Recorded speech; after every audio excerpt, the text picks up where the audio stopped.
Good morning friends, स्वागत है study service की इस वीडियो में। मैं स्वाति और आपको करवा रही हूँ बीएड का सेशंस। तो बीएड वाला सेशन जो आपको बोला गया है 20 मार्क्स का, अगर आप कर रहे हैं हिमाचल प्रदेश पीजीटी की तैयारी तो आप डेली मेरी जो है वीडियोस को देखते होंगे। और मुझे पूरी उम्मीद है कि आपको जो है सारे कॉन्सेप्ट जो है साथ साथ में क्लियर हो रहे होंगे। तो वीडियो के लिए जो है एक लाइक जरूर कर दीजिए, क्योंकि बहुत मेहनत लगती है एक वीडियो को बनाने के लिए। आप सभी को पता है कि मटेरियल जो है बहुत ही कम है, और अगर है भी तो बहुत ब्रॉड सेंस में है। जिस जैसे कि एजुकेशन का मटेरियल है सारा का सारा, तो उसमें तो पूरा पूरा जो है एक एक ही टॉपिक पे जो है पूरी पूरी किताब लिख दी है। तो उसको जो है कंसाइज करना बहुत मुश्किल हो जाता है। तो एक दिन इसीलिए मैं जो है आपको एमसीक्यूज लाती हूँ, ताकि उसमें जो है मैं आपको अच्छे नोट्स बना सकूं। अगर मैं जल्दी जल्दी करूंगी तो हो सकता है कि वो चीजें जो है उतनी क्लियर ना हो पाए। इसलिए एक दिन का मैं टाइम लेती हूँ। आप सभी को पता है, एक दिन हम कॉन्सेप्ट करते हैं और एक दिन जो है उससे रिलेटेड क्वेश्चंस करते हैं, ताकि अच्छा सा चीजें आपको करवाई जाए। तो पिछले कल जो है हमने क्वेश्चंस डिस्कस किए थे, और उससे पहले जो हम वेस्टर्न फिलोसफी ऑफ एजुकेशन देखा था। तो उसी में हम जो फिलोसफी ऑफ एजुकेशन देख रहे हैं, जो बेसिस ऑफ एजुकेशन है हमारा, उसमें सेकंड पार्ट हमारा था इंडियन फिलोसफी ऑफ एजुकेशन। तो आज जो है बीएड के हिसाब से जो है हम देखेंगे इंडियन फिलोसफी ऑफ एजुकेशन। क्योंकि अगर हम एजुकेशन, एमए एजुकेशन या एमएड एजुकेशन के हिसाब से अगर देखें, तब तो ये बहुत बड़े बड़े टॉपिक हैं। बट हमें जो है बीएड के हिसाब से देखने हैं, 20 मार्क्स के लिए बोला गया है। तो मतलब हमें 3-4 नंबर का जो है उसी हिसाब से देखना है। तो वैसे ही देखेंगे। तो हमारे पास जो इंडियन फिलोसफी एजुकेशन है उसके अंदर जो है हमें पढ़ने को मिलता है, जैसे सांख्य के बारे में आप पढ़ते हैं। ठीक है, सांख्य आएंगे, वेदांत आपके आएंगे, और बुद्ध आपका बौद्ध जो है फिलोसफी यानी कि बौद्ध दर्शन आता है, जैन दर्शन आता है। फिर आपका विवेकानंद आता है, रविंद्रनाथ टैगोर आता है, महात्मा गांधी आते हैं, अरविंदो की जो है फिलोसफी ऑफ एजुकेशन है वो आती है। तो वो सारी चीजें हम एक एक करके देखेंगे, लेकिन बिल्कुल शॉर्ट वे में देखेंगे। कोशिश करेंगे कि जितना कम शब्दों में मैं आपको ज्यादा समझा सकूं, तो वैसे ही जो है हम करने की कोशिश करेंगे। चलिए, तो जल्दी से जो है वीडियो को लाइक कर दीजिए, और पहली बार अगर आप चैनल को विजिट कर रहे हैं तो जल्दी से जो है सब्सक्राइब कर लीजिए चैनल को। और अपना टॉपिक जो है हम अभी स्टार्ट करते हैं। तो मैं खुद को कर लेती हूँ हाइड, ताकि आपको जो है मेरी वीडियो जो है आपको इस कंटेंट के बीच में ना आए। तो चलिए स्टार्ट करते हैं टॉपिक। हम सबसे पहले हमने कहा इंडियन फिलोसफी एजुकेशन में क्या क्या आएगा। तो आपका सांख्य है, वेदांत है, बुद्धिस्ट है, जैन है, विवेकानंद है, रविंद्रनाथ टैगोर है, महात्मा गांधी है, और आपका अरविंदो है। तो ये सारे के सारे जो है टॉपिक आपके जो है सारे के सारे आते हैं आपके इंडियन फिलोसफी ऑफ एजुकेशन के अंडर आपके आएंगे। और एक एक करके जो है इन्हीं को आज हम डिस्कस करेंगे। सबसे पहले हम देखेंगे सांख्य। सबसे पहले हम बात करेंगे सांख्य की। तो सांख्य जो है किसके द्वारा ये जो है दिया गया है। सांख्य जो आपकी बात की गई है सांख्य की, या फिर इस दर्शन की जो बात की गई है सांख्य दर्शन की, तो किसके द्वारा जो है इसकी बात की गई है। इसके फाउंडर कौन है या प्रवर्तक कौन है इसके, तो महर्षि कपिल है। महर्षि कपिल के द्वारा जो है सांख्य के बारे में बात की गई है। ओल्डेस्ट स्कूल ऑफ फिलोसफी है, यानी कि ये दर्शन का जो है सबसे पुरानी जो है पुराना स्कूल है। तो नेक्स्ट अगर हम इसमें देखें, तो इसमें जो बातें की गई हैं वो कई जगह आप जब सांख्य सर्च करते हैं तो आप देखते हैं साम सामख्या समाख्या के नाम से भी इसे देखने को मिलता है। एम लिखा होता है वहां पे, है ना।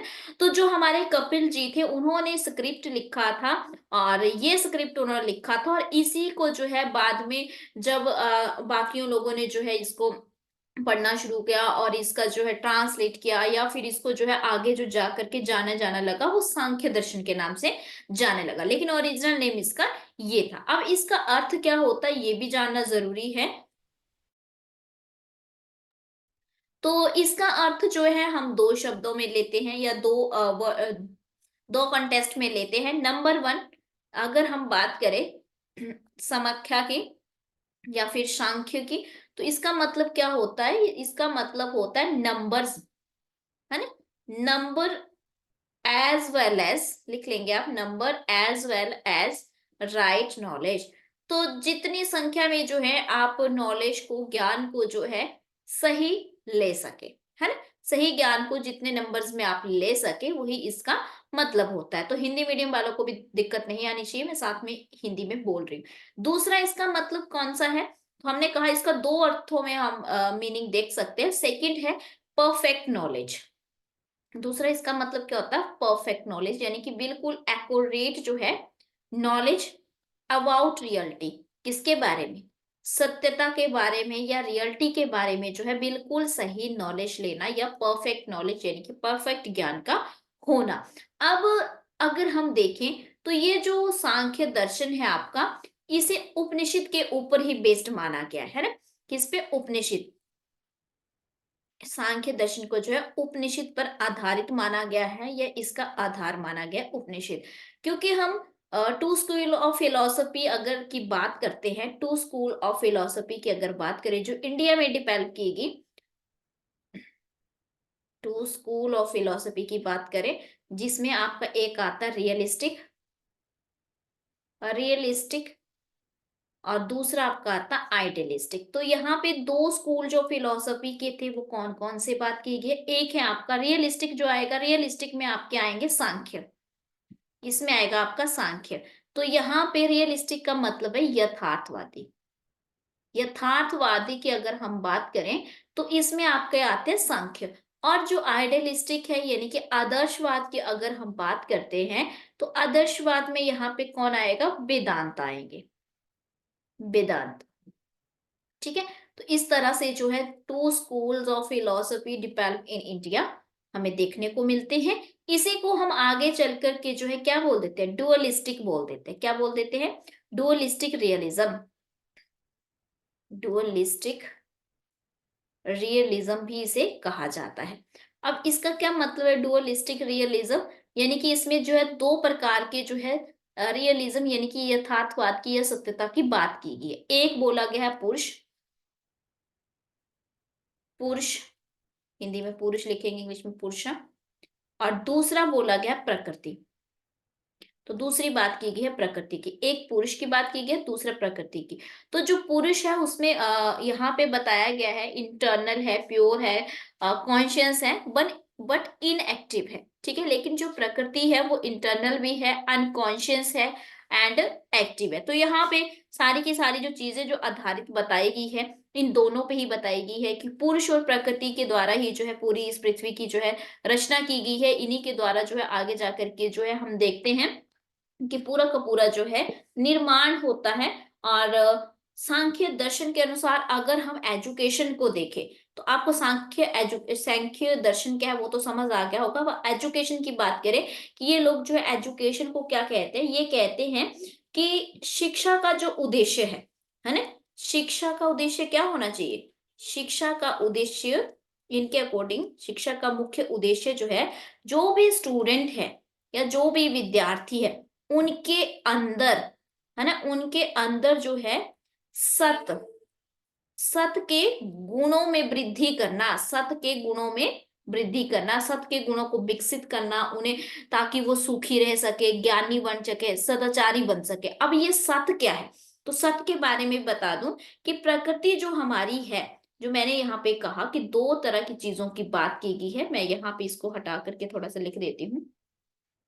थोड़ा पेन जो है वो थीन लेती हूँ ताकि आपको जो है लिखने में आसानी हो सके। एक मिनट रुकिए, नहीं तो ये स्लाइड जो एकदम से, अगर मैंने थिक लिया है पेन तो थोड़ा सा ये हो रहा है कि जल्दी से पेज फिल हो जा रहा है ना, लेकिन मुझे जो है थोड़ा पेन को थिन करना चाहिए। फिर मैं आपको बताती हूँ हमने क्या कहा, हमने कहा कि डुअलिस्टिक,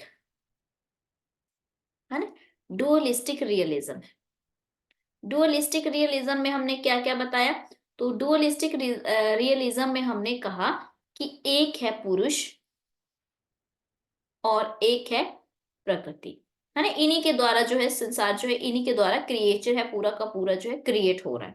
अब देखिए यहाँ पे इन्होंने क्या बोल रखा है, इन्होंने बोला कि जो प्रकृति है, प्रकृति में क्या होते हैं, तीन तरह के गुण होते हैं, तीन गुण होते हैं। कौन कौन से तीन गुण होते हैं, तो एक होता है सत, एक होता है रज, और एक होता है तम।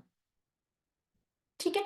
तो ये जो सत है, सत को ही जो है बोला गया है। ये क्या कहते हैं कि शिक्षा ऐसी होनी चाहिए कि जो विद्यार्थी है या जो स्टूडेंट है उनमें क्या हो सके, उनके अंदर मतलब वो इंटरनली क्या हो सके, सत को पा सके, है ना, सत हो उनमें, ताकि वो उससे क्या रह सके, सुखी रह सके, वो अपने जो है ज्ञानी बन सके और सदाचारी बन सके। तो इस तरह से जो है इन्होंने बात कर रखी है एजुकेशन की, जो है आपके संख्या ने। तो आई होप कि आपको ये क्लियर हो गया होगा। इसके बाद हमारे पास आता है नेक्स्ट वेदांता। तो वेदांता की अगर हम बात करें कि इन्होंने एजुकेशन के बारे में क्या बोल रखा, तो थोड़ा सा ये जान लेते हैं कि वेदांता जो है वो क्या है। इसी को हम उत्तर मीमांसा भी बोलते हैं। तो हिंदी वाले भी लिख लेंगे, सेम लिखते हैं, वेदांता भी और उत्तर मीमांसा भी बोलते हैं। तो कहीं ना कहीं ये ऑर्थोडॉक्स स्कूल है आपका, है ना। जैसे कि ये विश्वास करते हैं आस्तिक, आस्था में जो है ये विश्वास करते हैं, आस्तिक टाइप हैं। और ये जो है वेदों से ही वेदास की उत्पत्ति हुई है, जिसमें आपको पता है कि 4 तरह के हमारे वेद है। ऋग्वेद है हमारा, है ना, यजुर्वेद है हमारा, और सामवेद है और अथर्ववेद है। तो इसके मीनिंग में आपको जो है वेद वाली क्लास में पहले ही बता चुकी हूँ। तो ये 4 तरह के जो है इन्होंने वेद बता रखे। अब वेदों को हमें पता है क्या कहते हैं हम, और श्रुति के नाम से भी वेदों को हम जानते हैं। हर एक वेद जो है 4 पार्ट में डिवाइड है। हर एक वेद जो है उसके 4 डिवीजन है, 4 भागों में डिवाइड है ना। जैसे कि समइतिहास, जिसमें मंत्र वगैरह होते हैं, ब्राह्मणास, आरण्यक और उपनिषद। तो जो ये उपनिषद है ये आपका लास्ट पार्ट होता है ना, ये क्या है, लास्ट पार्ट है। और उपनिषद से ही जो है आपका वेदांता बना है ना। वेदांता जो है वो भी आपका उपनिषद ही माना जाता है, क्योंकि ये भी लास्ट पार्ट होता है, और जो वेदांता है उसका मतलब भी क्या होता है, the end of the Vedas, यानी कि वेदों का जो अंत है ना, वेदों का अंत। तो वो क्या है, उपनिषद भी जो है एंड ऑफ द वेदास है। तो वेदांता जो है या उपनिषद जो है वो उसको कई बार एक ही मान लिया जाता है, उसी का नाम जो है आगे वेदांता कहा जाता है। अब सबसे बड़ी बात क्या आती है कि वेदांता सूत्र जो लिखा था वो किसने लिखा था, तो बद्रियाना ने लिखा था। तो माना जाता है कि वेदांता जो दिया गया था ये भी बद्रियाना के द्वारा दिया गया था। लेकिन इससे बहुत ज्यादा जो है इंस्पायर हुए, अलग अलग लोग जो है इंस्पायर हुए, और जो मोस्ट इंस्पायर्ड थे उन्हीं को जो है प्रपाउंडर मान लिया जाता है, यानी कि उन्हीं को जो है इसके प्रवर्तक मान लिया जाता है, प्रतिपादक मान लिया जाता है। तो इसके प्रतिपादक कौन हुए, इसके प्रतिपादक है आपके शंकराचार्य। आप जो है देखेंगे बहुत जगह जो है इन्हीं का नाम जो है लिखा होता है, तो शंकराचार्य आएंगे। अब इनका जो, इन्होंने जो है, इन्होंने क्या बोल रखा है, इन्होंने जो है बातें कर रखी हैं, वेदों से रिलेटेड बता रखा है। इन्होंने बोल रखा है कि जो भी शिक्षा है वो कैसी होनी चाहिए, वेदों पे आधारित होनी चाहिए, उसमें सभी को जो है ज्ञान होना चाहिए वेदों का, है ना, ज्ञानात्मक शिक्षा होनी चाहिए, आत्मा को उन्नत बनाने वाली होनी चाहिए, एक्सेट्रा। तो इन्होंने वो सब चीजें बात कर रखी है। तो आप समझ गए होंगे कि वेदों से संबंधित है। तो यहां तक 2 आपको कंप्लीट हो चुके होंगे। फिर थर्ड हमारे पास आता है बुद्धिस्ट फिलोसफी। तो बुद्धिस्ट बुद्धिस्ट फिलोसफी की अगर हम बात करें, तो आपको याद होगा कि महात्मा बुद्ध ने क्या बोला था। महात्मा बुद्ध की अगर हम बात करें, तो उन्होंने, जब मैंने समझाया था पहले भी आपको, इसलिए मैं ज्यादा इस पे मैंने ना तो लिखा है और ना ही आपको फोकस कर रही हूँ। महात्मा बुद्ध ने क्या कहा था कि संसार क्या है, दुखों का घर है ना। दुख ही दुख है। दुख जो है वो किसकी वजह से है, जो हमारी तृष्णा है, यानी कि हमारी जो क्या कहते हैं उसको, हमारी जो डिजायर है ना, उन डिजायर जो है उसको भी क्या किया जा सकता है, खत्म किया जा सकता है। और खत्म कैसे होंगी, तो अष्टांग मार्ग बताए थे उन्होंने, है ना, सत्य बोलो, सत्य पे चलो, सत्य जो है सुनना सत्य होना चाहिए, हमारा बोलचाल सत्य होना चाहिए, एक्सेट्रा। तो 8 मार्ग उन्होंने बताए थे, है ना। तो इन्होंने कहा कि दुखों का निवारण कैसे किया जा सकता है, अष्टांग मार्ग पर चढ़ के। तो कहीं ना कहीं इन्होंने कहा कि जो विद्या है वो कैसी होनी चाहिए, अष्टांग पर आधारित होनी चाहिए, यानी कि ऐसी विद्या हो जो जिससे हम क्या कर सके, अपने दुखों का निवारण कर सके।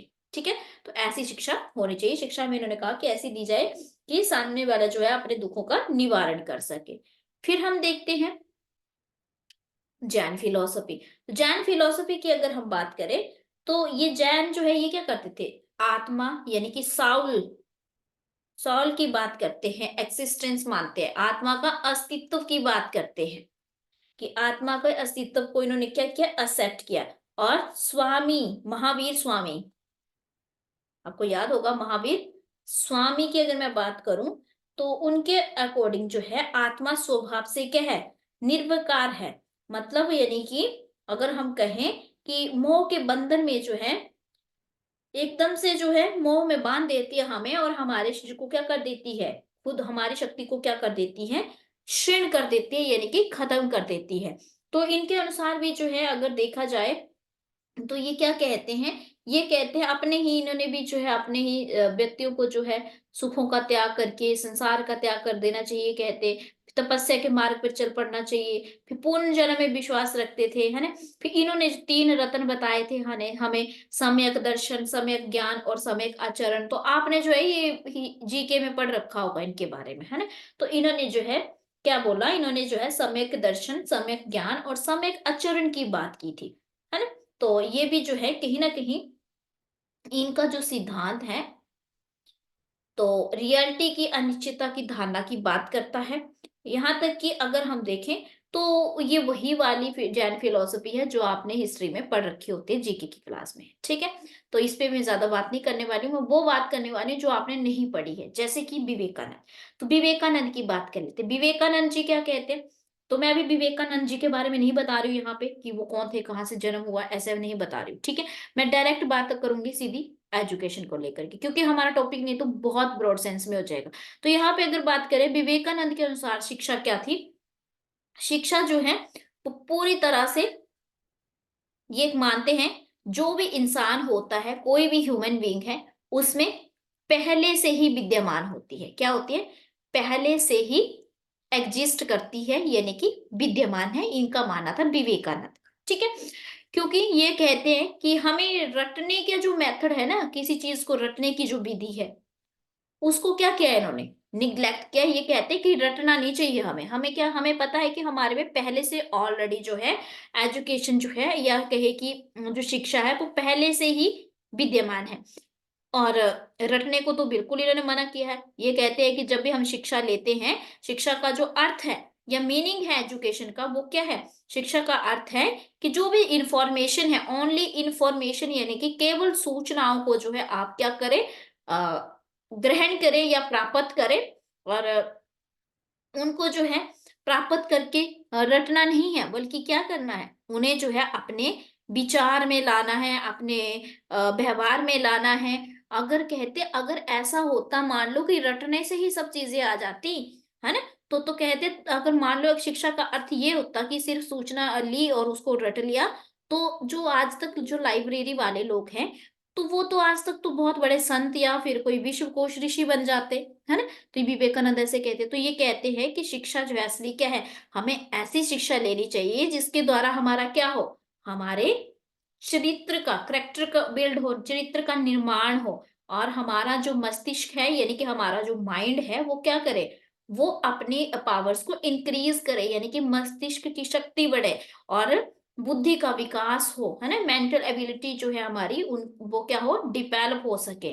तो इस तरह की शिक्षा होनी चाहिए। तो विवेकानंद ने जो है बिल्कुल से बिल्कुल जो है परफेक्टली बात कर रखी है इन्होंने यहाँ पे, कि ऐसी शिक्षा ना हो कि हम रटते ही रहे। तो ये विवेकानंद की फिलॉसफी है एजुकेशन को लेकर के। अच्छा, उसके बाद हम देखते हैं, नेक्स्ट हमारे आते हैं रविंद्रनाथ टैगोर, है ना। नेक्स्ट आते हैं रविंद्रनाथ टैगोर। तो रविंद्रनाथ टैगोर की अगर हम बात करते हैं, ये क्या कहते हैं, ये कहते हैं कि एजुकेशन क्या है, ये एजुकेशन के बारे में विचार देते हैं। ये कहते हैं शिक्षा दर्शन का आधार भारतीय संस्कृति है। क्या कहते हैं, शिक्षा दर्शन यानी कि एजुकेशन फिलॉसफी का जो बेस है वो क्या है, इंडियन कल्चर है या भारतीय संस्कृति है। तो इन्होंने जो है भारतीय संस्कृति को फोकस किया है ना। तो इनका जो दर्शन था या इनकी जो फिलॉसफी थी वो कैसी थी, आदर्शवादी, आइडियलिज्म। इनकी जो फिलॉसफी थी आदर्शवादी थी, यानी कि आइडियलिज्म की बात करते हैं। और इन्होंने जो है यहाँ तक कि रविंद्रनाथ टैगोर जो थे वो एजुकेशन में जो है कहते हैं कि जो मीडियम ऑफ एजुकेशन होना चाहिए वो क्या होना चाहिए, मातृभाषा होनी चाहिए। और ये चाहते थे कि ऐसी शिक्षा दी जाए जिसमें बच्चे को जो है खुले वातावरण में छोड़ दिया जाए, खुले वातावरण का मतलब है कि वो ज्यादातर प्रैक्टिकल चीजों में विश्वास करते थे, ना कि किसी कठोर मतलब उनको जो है कठोर अनुशासन पसंद था। मतलब वो डिसिप्लिन की ज्यादा की बात नहीं करते, वो कहते कि बच्चे को ऐसा करो कि आप जो है खुले और प्राकृतिक वातावरण में भेज दो शिक्षा के लिए, वो अपने आप सीख लेगा। उसे जरूरत नहीं है कि उसे आप कठोर अनुशासन में बांध के रखें, है ना। बल्कि उसकी शिक्षा कैसी होनी चाहिए, मातृभाषा में होनी चाहिए। तो टैगोर का भी जो है आपको इसमें जो उन्होंने विषय भी बता रखे थे, नृत्य, संगीत, नाट्य एक्सेट्रा जो है शिक्षा की वो बात करते हैं। तो ये सब चीजें जो है एजुकेशन के लिए जो है रविंद्रनाथ टैगोर ने बोल रखी है। तो मैं इसका मेन मेन आइडिया आपको बता रही हूँ, वरना अगर आप चाहो तो इस पे आप पूरी की पूरी एक क्लास भी ले सकते हो, घंटे की क्लास भी ले सकते हो, बट मैं आपको बिल्कुल मेन मेन बता रही हूँ इसमें, जो आपके जानने के लिए है। फिर हमारे पास आते हैं महात्मा गांधी। नेक्स्ट आते हैं महात्मा गांधी जी। तो गांधी जी को तो आप सत्य और अहिंसा के लिए भी जानते हैं ना। पर चलिए यहाँ पे हम बात करेंगे उनके एजुकेशन को लेकर कि एजुकेशन को लेकर के क्या बात की इन्होंने कहा, बेसिक एजुकेशन की बात कर रखी है। इन्होंने क्या कर रखी है, बेसिक एजुकेशन, यानी कि इन्होंने बुनियादी शिक्षा को लेकर के बात की। इन्होंने इनका जो महात्मा गांधी का जो शैक्षिक दर्शन का आधार है वो क्या है, यानी कि एजुकेशन फिलॉसफी जो है इनकी वो क्या है, बेसिक एजुकेशन की जो है ये बात करते हैं। इनके अकॉर्डिंग जो है शिक्षा क्या है, तो ये बोलते हैं कि बच्चे या मनुष्य का समस्त, कोई भी इंसान है, मनुष्य है या बच्चा है, उसका क्या होना चाहिए, समस्त विकास हो, ऑल ओवर डेवलपमेंट की बात करते हैं। उसका मानसिक, आत्मिक, है ना, उसकी जो है उसकी शारीरिक, मानसिक और आत्मिक शक्तियों का क्या होना चाहिए, विकास होने चाहिए। तो इनके अकॉर्डिंग जो है शिक्षा क्या थी, शिक्षा का जो लक्ष्य होना चाहिए, इन्होंने कहा क्या होना चाहिए, व्यवहारिक और आध्यात्मिक दोनों होना चाहिए। व्यवहारिक और आध्यात्मिक, स्पिरिचुअल भी होना चाहिए और प्रैक्टिकल भी होना चाहिए, ठीक है। तो क्यों कहते हैं ऐसा, क्योंकि इन्हें ये कहते हैं कि ऐसा ना हो कि शिक्षा ऐसी हो कि बच्चा जो है, अब देखो प्रैक्टिकल व्यवहारिक की बात कर रखी है और स्पिरिचुअल की भी। तो प्रैक्टिकल इसलिए क्योंकि हो सकता है बड़े होकर के उसे खुद कमाना पड़े, है ना, अपनी लाइफ को जो है सरवाइव भी कर सके, ऐसी भी शिक्षा दी जाए। साथ में ऐसी भी हो कि उसका जो है अच्छा नागरिक बनने के लक्ष्य भी हो, तो उसे आध्यात्मिक शिक्षा भी देनी है कि उसके चरित्र का भी निर्माण होता रहे। तो दोनों ही तरह के एजुकेशन की यहाँ पे गांधी जी बात करते हैं। साथ में वो विश्वास करते थे लर्निंग बाय डूइंग में, कि बच्चे जो है ऐसी शिक्षा ले जो लर्निंग बाय डूइंग, मतलब कर कर सीखने की बातों की बात करते। तो लर्निंग बाय डूइंग के बारे में भी इन्होंने जो है क्या दिया है, करके सीखने में भी जो है इन्होंने बल दिया है। तो यहाँ पे जो है ये गांधी जी की द्वारा दी गई फिलॉसफी है एजुकेशन को लेकर के। इसके बाद हमारे पास अरविंदो जी की आती है। अरविंदो जी है वो क्या कहते हैं, तो अरविंदो जी कहते हैं जो छात्र जो भी है इनकी शिक्षा, ये कहते हैं कि एजुकेशन कैसी होनी चाहिए, अपनी फिलॉसफी में देते हैं कि एजुकेशन ऐसी होनी चाहिए जिसमें जो छात्र है, छात्र मतलब जो भी स्टूडेंट है, उनकी जो मेमोरी है, स्मृति है, मेमोरी होगी, डिसीजन मेकिंग पावर होगी, डिसीजन मेकिंग पावर यानी कि उनके जो है निर्णय लेने की शक्ति, या फिर उनमें जो क्रिएटिविटी है उसको क्या किया जा सके, डिवेल्प किया जा सके, यानी कि उसका क्या हो, विकास हो सके, ऐसी शिक्षा होनी चाहिए। और जिसका माध्यम जो है या मीडियम जो है वो क्या होना चाहिए, इन्होंने कहा मीडियम होना चाहिए इंग्लिश, सॉरी इंग्लिश क्यों बोल रही हूँ, इन्होंने कहा कि मातृभाषा, क्या होना चाहिए, माध्यम। तो मातृभाषा की बात कर रखी है ना। तो इससे क्या होगा कि उसका जो ऑल ओवर डेवलपमेंट होगी, वो अपने लक्ष्यों को प्राप्त कर सकेगा, वो अपने आत्मा के सर्वगुण विकास में जो है उसकी जो एजुकेशन है उसका इंपॉर्टेंट रोल करेगी, और उसे क्या करेगी, उसे उच्च आदर्शों के लिए प्रयोग हेतु जो है सक्षम बनाना, जो है ये उनकी शिक्षा का जो है उद्देश्य था। तो मतलब वो ऑल ओवर डेवलप हो सकेगा, तो ये अरविंदो जी ने कहा। तो हमने जो ऑलमोस्ट ये जो इंडियन फिलोसफी ऑफ एजुकेशन भी आज कंप्लीट कर लिया है, यही था इसमें। और जो जो मुझे लगा कि आपको जो है टू द पॉइंट बातों में समझाया जा सके, इंपॉर्टेंट जितना भी था, सिर्फ टू द पॉइंट।